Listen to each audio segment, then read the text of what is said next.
Entertain a motion then to approve. Motion to approve. Have a second? I'll second. All in favor? Aye. Aye. Rick, you wanna give us Yeah, the there's the treasurer's treasurer's report? report for March 2026. We had an ending statement balance last month of $696,615.99. We had 26 credits, adding up to $2,466,645.43. We had debits of $299,684.47, leaving us with a total budget balance statement of $2,863,576.95. I'll ask for a motion to approve that. So moved. Second. All in favor? Aye. Aye. And then I need to get a motion for approval of the bills for $54,719.43, subject to audit. Subject there. So moved. Second. All in favor? Aye. Aye. Chief and Fire Marshal report.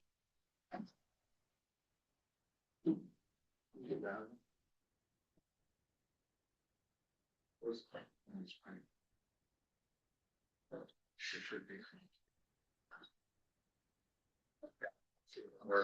If not, There's gotta be a. Chief's report for March 16th, 2026. Fleet status, Captain Moreland, 1244. Captain Moreland has completed valve rebuilds. The truck was found to have a leaking air transfer valve for the tank of pump.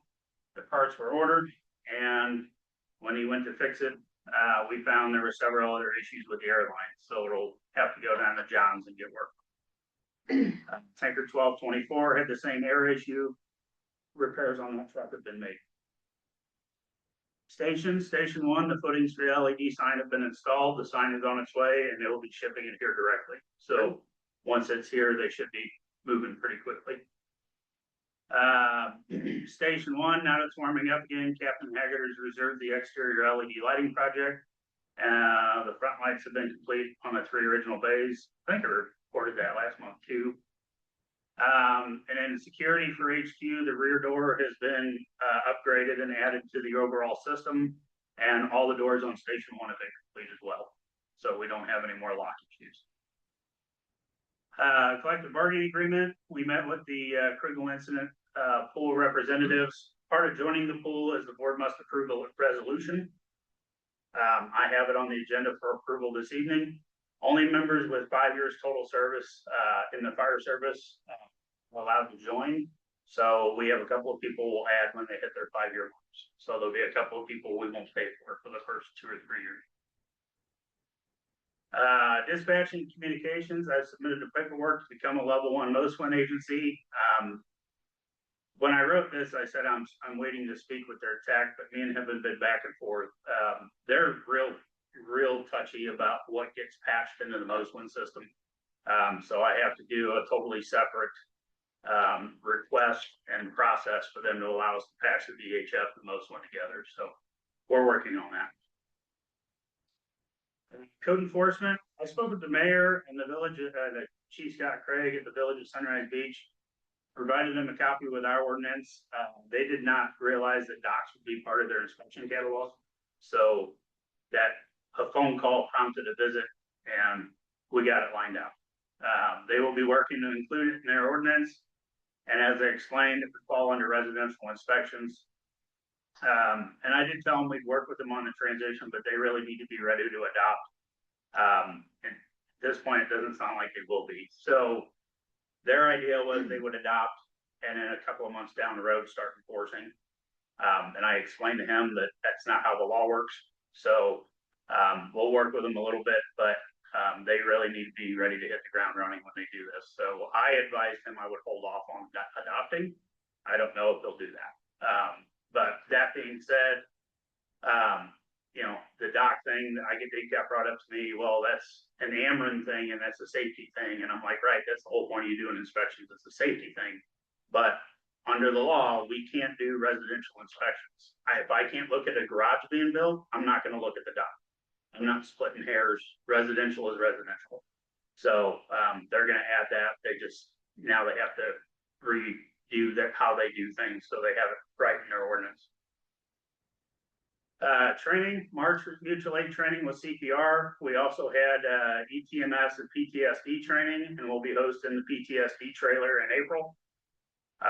We also have a rope rescue tech scheduled for March 23rd to 27th. And Chief Odenwald attended the Center for Public Safety Excellence Conference in Orlando, Florida last week.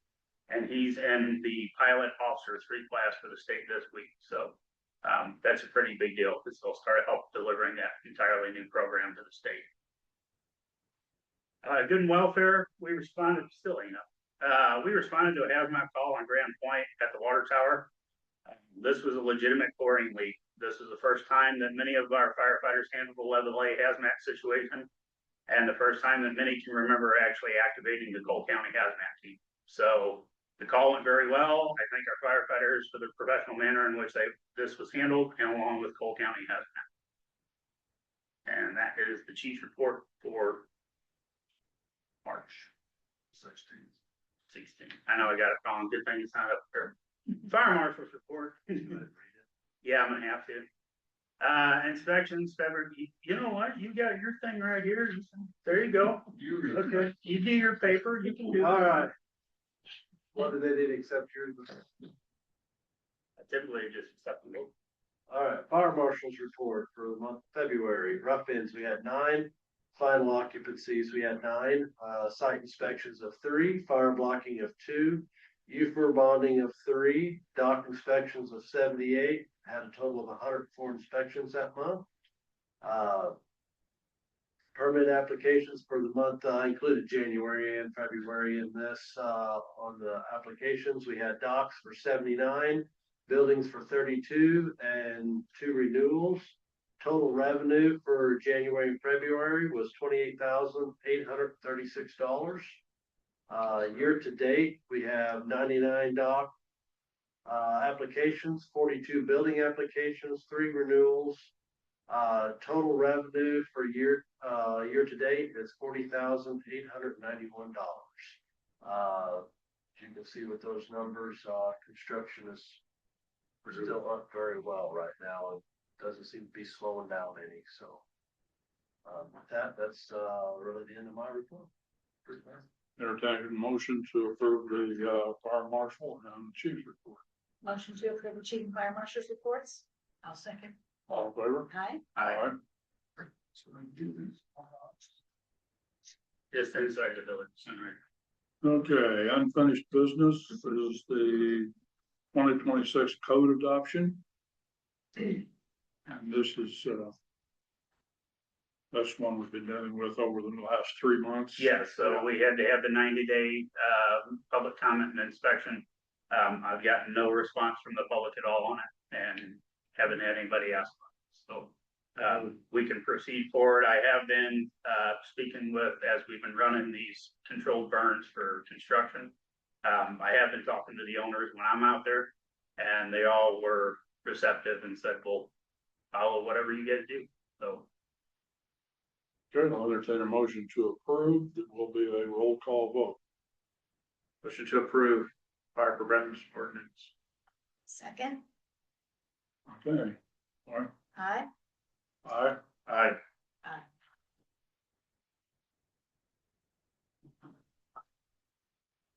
Okay, the new business.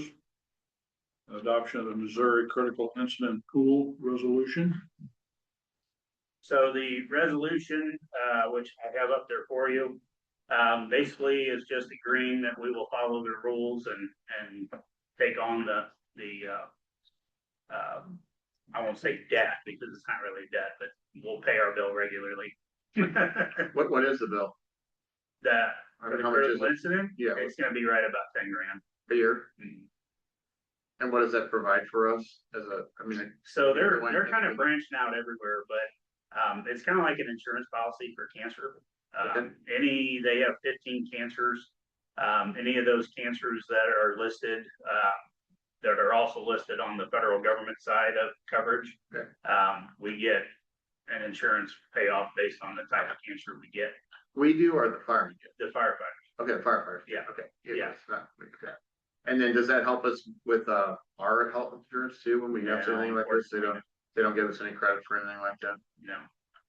No, this is just almost like basically, like I said, like an insurance policy.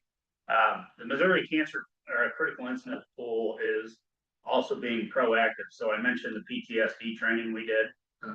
That's a trailer. They have some brick and mortar buildings too, but what we're hosting is a trailer that comes down and basically what they have found is there's some magnetic, probably not explaining this right, but they give you a magnetic treatment. I don't want to say it's like a phlebotomy, but they put this helmet on and after 15 to 20 treatments, it actually helps you mental focus and they found that it really helps PTSD and not having things constantly run through your head. We've had some firefighters in the area that I know of that have gone through the program and have come out a different person, like the families of saying, that's the guy I married, that guy's, he needed this long time ago kind of thing. And they're finding that most of us don't even know we have it. We're just walking around with it. So they have this trailer. That's one of the things they help pay for. They're part of that. Anything they can do for firefighter mental illness and for cancer, that's what they're working towards as far as providing coverage, because there was a lack. I mean, there for the longest time, the state didn't really have anything. The federal government only listed a few cancers, but there's a lot of cancers out there that can be directly tied to calls for on that the federal government didn't cover. So the critical incident pool came out a couple of years ago, and it's kind of taken off, no pun intended, like wildfire, because it's not super expensive, but they provide excellent coverage for our guys if they were to get cancer. And then if you say you get a skin cancer, they have a formula they figure out, make a payment on that. If you turn around a year later and get lung cancer, you get paid again. They don't just say one and done. So it's an ongoing program to provide cancer coverage for the firefighters is the biggest thing for us. And then who is backing it so that if, 3 years from now, they don't just go broke and money walks away? Well, it's kind of like loggers. So there's state funding going into it, and then there's the membership fees. So it is backed by the state. Yes. And is it run by the state or is this a private organization? It's not a private organization. It's run by the state, but it's got its own board of directors and things like that. It's not a. So it's like an NGO almost? Yes. And do we know like what percentage of it is going to the guys and what percentage of it's going to, to keep the thing running and, the CEO's making X amount of dollars, all Well, that type of thing, I always get concerned about giving a group of money and not knowing how much is actually going for the firemen and not, this money is going to maybe some political action committee and how much is it? Well, they can't do that. That's okay. That's absolutely against their purview. They can't. Okay, yeah, I'm just asking because Yeah. I don't know anything about this. I mean, I'm just looking at it as just making sure it's what is the best for us or for the community. I know you looked at it good, but I think the rest of the community needs to know what it's for too. They're paying for it. Right. Is it like a work comp claim? Yeah, I mean, what is it? Yeah, I mean, that's how it works, but we submit it through them. I mean, but I mean, do we not have coverage for a lot of this already though, with workman's comp Not- and stuff? not adequate coverage like this. This is like a separate insurance. It's almost like an Aflac, for lack of a better term. And then do the guys take this with them after they leave our field? No. Did they lose it? Or they're only while they're employed? Only while they're employed as far as we go. Now, if they go to another department, then they pick up their experience. So this is only for guys that get this while they are working for us. Yeah, Once they leave, they're no longer. no, getting we any don't type of pay. African- Once they're gone, they're away from us, but Okay, the critical incident pool or the illness pool will count that time at Sunrise Beach wherever they're at in the future. But it's not based on years of service fee. It's a one flat rate for every member for 1 year. per year. Yeah, Per we year. pay it per year. So if no one gets cancer, I'm saying, I just wanted I wanted guys to be covered, but how many people have we had cancer while they're on duty at Sunrise Beach Fire Protection District? Well, thankfully, none right now. Why in our history? I mean, usually cancer is usually at the pharmacist, they can show up a lot later, Right. more than they do when you're, so I'm just looking at $10,000. Well, we've never had one person. I mean, it's playing devil's advocate, I guess you could. Well, say. no, I don't, I know insurance is for buying things you hope you never have to use. Well, no, and I That's understand what that, but we also agreed in the guy's contract, by name, we would go with Missouri Critical Illness. Okay. So, Okay, I didn't know that, so yes. Okay. I'll entertain a motion and then there again, we'll do a roll call. Motion to approve the critical incident pool resolution? Second. Second. Okay. Right. Aye. Aye. Rick? Aye. Denise? Okay, we'll move on to your truck proposal.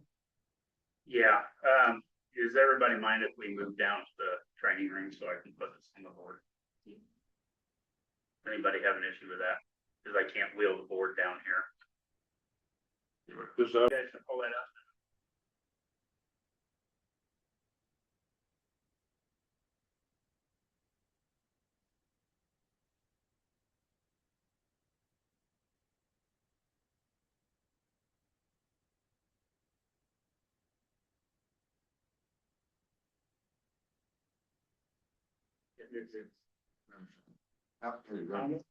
Hey.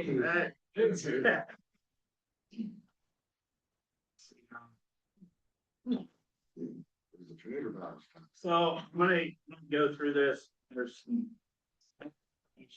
Everybody needs to know how we got to here, and then I'll just go through it. NFPA 1900 is the recommended service life for fire apparatus. It states apparatus serve a maximum of 15 years in frontline service. After 25 years, the apparatus should be removed from service or evaluated for a rebuild. The apparatus may remain in service with passing service tests, which at this point, all of ours are. The standard was updated from 10 and 20 years due to supply chain problems and backlogs and industry availability. This is our current fleet. Our 3 tankers are 97s, they're 29 years old. And while not considered first out, they are frontline for all fires. 52 is a 98 Pure Saver, engine 12 is a 99 Pure Saver, and truck 17 is a 9091. And then the Ascendant and the Pierce Enforcer are the only 2 fire trucks that we have that are under 10 years old. And then the Pierce Contender that's currently engine 42 is 25 years old, running for frontline. So only 2 of our trucks are under 10 years old. The market in 1999, the district paid $175,000 for engine 1212. Today, that cost would be $1 million plus from Pierce. In 2020, the district paid $680,000 for Squad 12. That price today is 1.2 to 1.4 million for that exact truck. In 2023, the district paid $749,000 for a used ladder truck, which would be truck 12. And that price averages out to $2.4 million today if we bought it new. And that doesn't matter if you're talking Pierce, E1, Rosenbauer. They're all right at the same price. So what happened? This is an issue that's happening all over the country. Several years ago, investment firms began buying up fire-related businesses, apparatus, turnout gear, thermal imaging, anything they could get their hands on. They started shuttering and consolidating manufacturers and creating backlogs in all their arenas, first of all being fire apparatus. Backlogs of 2 to 4 years have been created, meaning a truck that once took a year to build is now taking up to 4. The additional issue with that is it's become such a problem. There's now a class action lawsuit that's started by Los Angeles City Fire Department because part of their issue with the wildfires they had, they're blaming on we didn't have our new trucks in and delivered when they were supposed to be. So they're filing class action suits, most notably against Rev Group. Josh Hawley actually held congressional hearings on the practices of these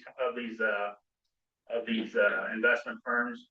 And if you haven't had a chance, I highly suggest just typing in truck Josh Hawley into YouTube, and it is well worth watching those videos because he tore them apart. The backlogs created a huge demand for used apparatus also, and dealer stock, which is being purchased sight unseen. Basically, this has become a huge moneymaker for all the investment firms, and the end user, us, is paying the price, and everybody's hurt. I have a friend at Banner that had a truck that was very comparable to engine 12. Very few compartments, anything like that. I called to ask him about it. They wanted $899 for that truck and $100,000 for the shells. So right off the bat, I mean, they're getting you coming and going.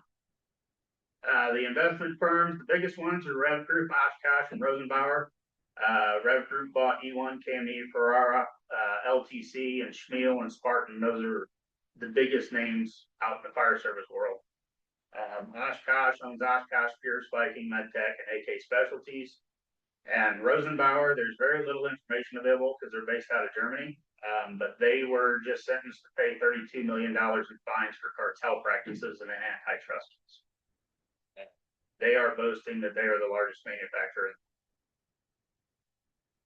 So what are our options? Our options are we can order a custom truck, paying out inflated prices and waiting however long for the manufacturer to pick. Takes to build it, being custom purchase.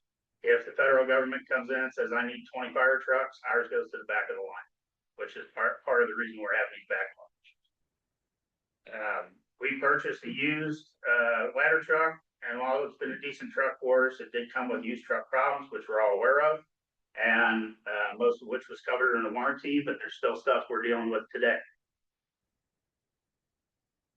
We purchased a new truck in a stock configuration with limited options, but it meets the needs for our changing environment. That's option 3. Squad 12 and truck 12, due to weight and what we carry, will most likely need to be custom trucks moving forward. In the case of Squad 12, back in the day, we recognized the need to consolidate our heavy rescue in one of our engines. So Squad 12 is literally a heavy rescue truck with a pump and a tank on it also. Commercial cabs like our tankers are significantly cheaper, and this will allow us to plan for purchases of more expensive trucks in the future as the need arises. So if we take option 3, we can buy commercial cabs, and then when we need to buy the more expensive trucks, we can set aside that money. I mean, if I buy a new squad and ladder truck right now, I'm looking at about $3.4 million. So built for the mission, historically, the district has separated apparatus into 2 categories, engines and tankers. Our tankers are considered engine tankers because they carry 1,800 gallons of water and 1,250 pumps and ladders, but they're very limited on compartment space because a lot of the space on the side of the truck, you have to have the drop tank, you have the ladders, all that's hung on the side of the truck, which means your compartments go down like this. So our compartments we have very limited compartmentation on the tank. Our engines were designed to be just that, just a pumper, just a fire engine. They carry hose, they carry 1,000 gallons of water, and they carry 1,250 gallon pumps. Very limited space for additional equipment such as rescue tools and tech rescue equipment. And I even talked to John about this. At the time these were purchased, we had a heavy rescue truck. We weren't looking to carry specialized equipment on the engines of the tanker. Today, these trucks have to carry everything. Structure fires are the smallest percentage of our calls with the highest danger, which is why we train hard on structure fires to keep our people safe. Having 3, 3, and 2 for staffing at the stations, we need to bring water to all our calls, even in hydranted areas. The stations with 3 firefighters drop 1 person off the main truck to bring the tanker when we have a fire. This also is why we pay voluntary overtime for over and above minimum staffing at Station 3 to keep 3 firefighters there as much as possible. So Station 2 and Station 3 have 3 firefighters there at all times. But when a structure fire comes out, the 3rd guy drops back and brings the tanker, so we split the crew. Our structure fire response, not counting our mutual aid, is 1 engine, 1 ladder, and 3 tankers. Having only 2 firefighters at Station 4, those members take whatever truck is assigned based on the call. So they're jumping between an engine, a tanker, and a brush truck. Our tankers do not have air packs in the cabs, which causes delays because when we get there, they have to jump out, run around the truck, put the air pack on, and go to work. Due to changing needs, our older trucks and having older apparatus, we have had to modify the trucks to meet the need. All 3 older engines have had the rear seats removed, shelving added so equipment that, needs climate control has a place. So as you can see in this picture, we took out the seats that normally would have been where the arrow is and built shelving for rescue equipment and EMS supplies. Using engine 42 as the example, the compartment space is limited. Our equipment gets put where it can to ensure it is on the truck. We also carry we would also carry additional items if we had the room. These trucks were not built with things like rescue and EMS in the year 2026 in mind. So, they've already outlived their service life, and we're making them last. The solution is to start buying multi-roll units. Our goal has been to purchase an 1,800 gallon engine tanker that could fill both rolls, carry what we need, and meet the changing demands and traverse the roads we have. To that end, I've been saving, we've been researching and exploring purchase options, and I believe we found a solution. This is an 1,800 gallon engine tanker. That would have if we were to purchase it, would have a little bit different cab, because this is a Freightliner in the picture, and we'd be doing a Kenworth. The Kenworth adds 10 inches right here, because Kenworth is the only cab out there that allows us to put an air pack inside the cab, which the captain most certainly needs. The apparatus, this particular one is built by U.S. Fire Apparatus in Louisiana. The company was started by the former owner, Ferrara Fire Apparatus, which sold out to Red Group and became a victim of their practices. Their trucks are simple. They utilize minimal computer stuff, and they're predominantly mechanical. They are built to be 20-year trucks. I have looked on the trade sites, the trade magazines. You don't see their trucks up for sale used, because they're still running. This one would feature 1,800 gallon tank, a 1,500 GPM pump, a 450 horsepower Packer diesel, 3 hand lines, a dump chute, all under $600,000. This effectively combines 2 apparatus into one and will allow us, as time goes on, to reduce the size of the fleet, maintaining our needs and reducing our overall fleet costs. The current engine 42 carries 1,000 gallons of water, has a 1250 pump, 325 horsepower Detroit, and 2 pre-connected hoses. And concerns and issues of the existing fleet. All of our older trucks have HVAC issues, heating and air conditioning. The tankers are the heaviest trucks, aside from our ladders, have drum brakes all the way around them. The tankers and engines all experience water leaks from old valves and seals. 1244 is getting ready to go to John's to have the water chute seals replaced and the pump seals redone, which is not a small job. Engine 42 has been done, but all the old engines will need an engine fan replacement. Basically, as the fans die, they don't make fans for the engine anymore. And by the engine, I mean the actual power plant of the unit. So we need to install retro kits, and nobody knows how much longer those are going to be available. So as far as what will happen if we get approval to buy a truck, we sell engine 52, which is our oldest truck.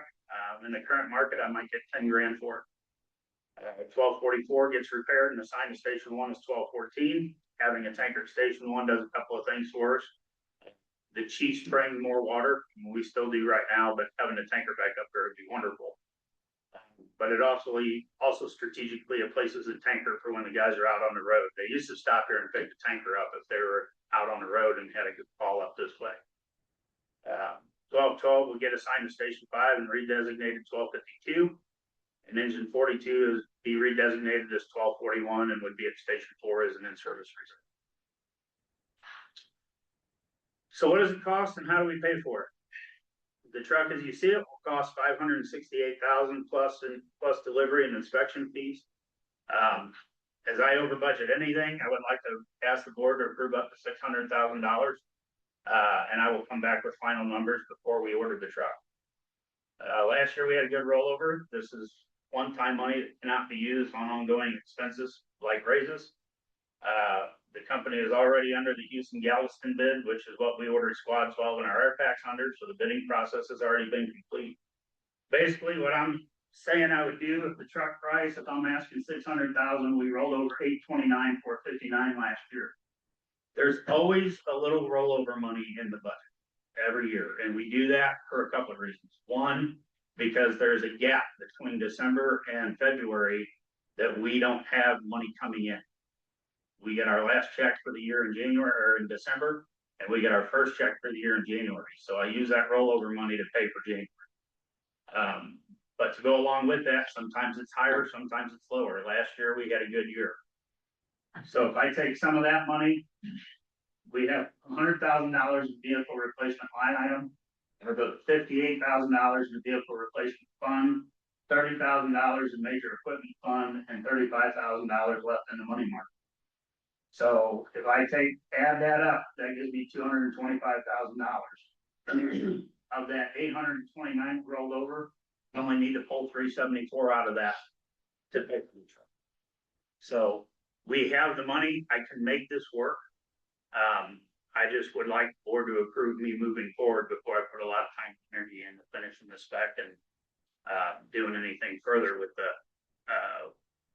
manufacturer. I don't want to waste this time. But we need a truck at Forehouse. Our truck is old. We're making them work, as you guys saw in the picture. But especially the way we handle things at Treehouse, those guys jump trucks constantly. And I want to eliminate that. And eventually I want to replace all the tankers anyways, because there's a reason they call them ditch divers. When they're drum brakes like that, you jam on the brakes for some reason, somebody pulls out in front of you or whatever, the truck wants to pull right or left. And at the end of the day, next to cancer, the number one line of duty, or cancer and heart attacks, the number one thing for line of duty deaths is tanker rollover. We see them all the time. So I would at some point that like to start moving forward with replacing everything. I know we've talked about the 5-year plan and things like that, but I'm just trying to get our current fleet up to date, or as much up to date as possible before we even think about replacing the squad and truck. Because we still have a boat we need to replace too. So, I mean, I could spend $1 million on a custom truck, or I can buy a couple of these over the next couple of years and not only bring the fleet up to date, but have good trucks that are going to last us quite a while. And then reduce the fleet down so we don't have the insurance costs and wear and tear and the maintenance and everything else. So, that is basically the truck as I would like to spec it. I shouldn't say spec it. It's a standard. They got about 16 different truck versions. This is the one we looked at, this one and another one that had 1,500 gallons less. And after showing it to the guys, I talked to Renault. Renault's our shop steward. Renault said, I'd like to see 1,800 gallons on that truck. I think we all would. And if there's another way to get another pre-connect on it. And then I found this one, made by the same company, and the guy said 568 out the door. So, that's where we're at. I'll answer any questions you guys may have, but. And I do want to point out, because I thought of you this entire time. I know we have to pay truck 12 off, and I don't disagree with you. I don't like having a note on that either. But if I take the money we got from the rollover and I pay truck 12 off, which we owe about $378,000 on it right now. If I paid that off, that does nothing for our guys immediately. And then I'm just gonna end up turning around and getting another lease purchase to buy this one. I'm gonna come back to you guys and go, hey, we paid that off. Can I buy this one now? So I would much rather just pay this off. And then with the money we have with rollovers and vehicle replacement over time, we pay off truck 12 and get it done.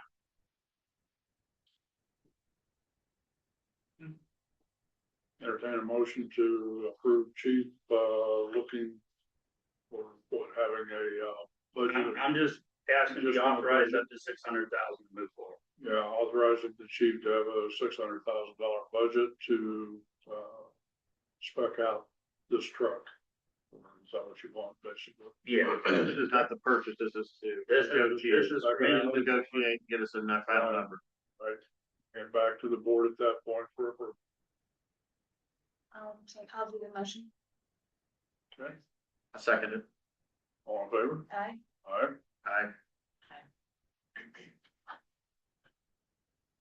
Okay, do I have any public comment? I have.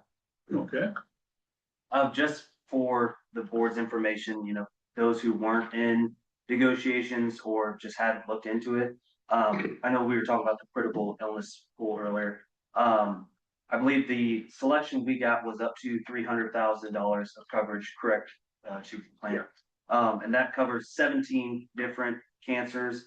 And also that does, a lot of people don't know, is looked at as a cancer pool. They also do offer $10,000 for like psychiatrists, mental health visits as well, which is good for us. And, you know, that's one thing that it's good to look at historical data, but also Osage Beach did have a line of duty death for cancer related to the job.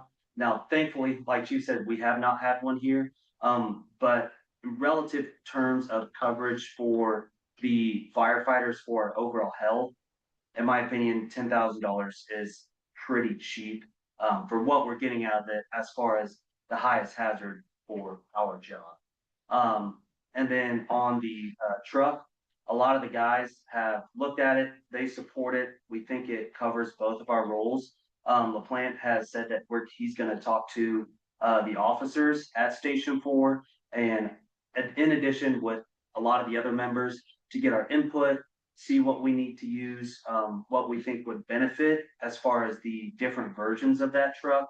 I think Chief has done a really good job of asking our opinions on the equipment that we purchase. And hopefully we can come to agreement. And I think, me personally, I think it's good apparatus, and I think overall the membership supports it as well. Other than that, that's all I have. Thank you. Thank you. Is there anything else? Any discussions? If not, the meeting is adjourned. Where is this? Stay easy now.